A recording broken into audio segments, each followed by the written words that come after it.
I'm Daniel Mays. I'm the owner of Frith Farm here in southern Maine. We're a CSA farm, so we grow organic vegetables for local families who pick up each week. We also sell to local natural food stores and to our local farmers market. Today I'll be making a roasted root medley. That's what we eat pretty much all winter long, starting about now in the fall. We grow a lot of root crops, and it's a delicious, nutritious meal for the winter.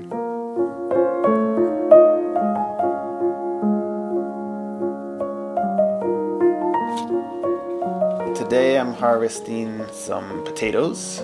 We grew Adirondack blue potatoes, so they're kind of bluish purple right through, not just the skin but the flesh as well. So lots of good health benefits to those colors in your food. We are a no-till human scale farm, so that means we do most of the work by hand. There's 9 of us on 3 acres. We don't till the soil, we don't disturb the soil mechanically, whether a plow or a tiller, so we never drive a tractor in the fields. We did till initially to form beds from pasture, but after that leave them alone and let the soil ecosystem develop below ground without mechanical intervention. And by doing that, that allows the soil food web to grow and develop its own health without interruption. And by soil health, I mean not just sort of a balance of chemical elements in the soil, but a thriving food web below ground, just prolific diversity and abundance of biological activity. We have so many earthworms and all sorts of different microorganisms and critters down there. It's a party happening down below ground, and all of those biological processes have byproducts that the plants take up and impart that living, vibrant health to the plants. It's almost like this flywheel of biological health that once you get it spinning, it's self-sustaining. So yeah, if you can get it spinning and then avoid tillage and keep those living roots in the ground, it's just amazing what the soil will do for itself. The principles of soil health that we sort of try to farm by are maximum soil coverage with both living and dead plant material, so mulches, but also living plants. Trying to maximize photosynthesis through diversity and fully planted green growing beds at all times if possible. And then couple that with not disturbing the soil, and soil health really grows quickly.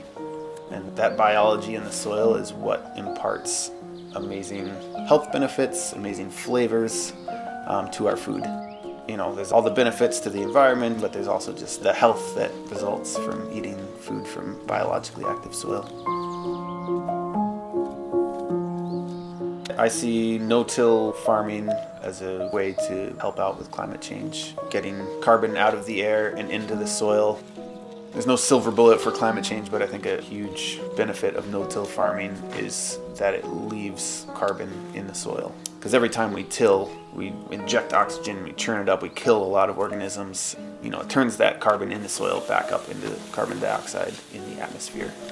And we do that over and over again in conventional agriculture. The soil becomes depleted and the atmosphere becomes out of balance.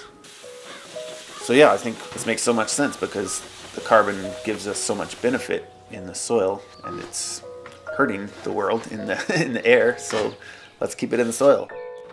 In grad school, everyone was like, whoever's going to invent the machine that can suck carbon dioxide out of the air and pump it into the soil and store it there, like they're going to be a billionaire.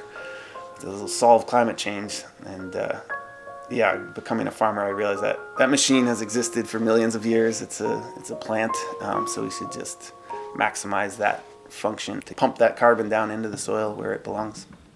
So today I'm making a roasted root medley. It's a very utilitarian farmer dish that we eat all winter since we have so many root crops. It's not necessarily fine cuisine, but it's delicious and nutritious and easy to make. So really you can use any root crops. I'm not an advocate for peeling. The skins have a lot of good nutrition on there. If there's little trace bits of soil on there, that's actually great too, as long as there's no sand or rocks. So chop them up into pretty uniform sized pieces. Some root crops are actually more dense than others, so you could chop those a little bit smaller so they cook evenly. put them in a roasting pan and coat them in olive oil and generous with the salt. We use sea salt from here in Maine, and stir it up and roast it at 425 for about half an hour. Pull it out, stir in some minced garlic and some minced herbs, thyme, oregano, sage, rosemary, whatever you have. Stir that in and then put it back in the oven for another 15 minutes or so. I really appreciate being able to eat from the land where I am. It's such a connection to this place, and all the work that goes into it reinforces that, which is just completely different than, you know, getting in the car and driving somewhere and, you know, buying food that I have no connection to. I have no idea how it was grown, where it was grown. Very hot. You can have some once it cools down. So yeah, I just feel so grateful being able to eat a lot of our food from right here where we are.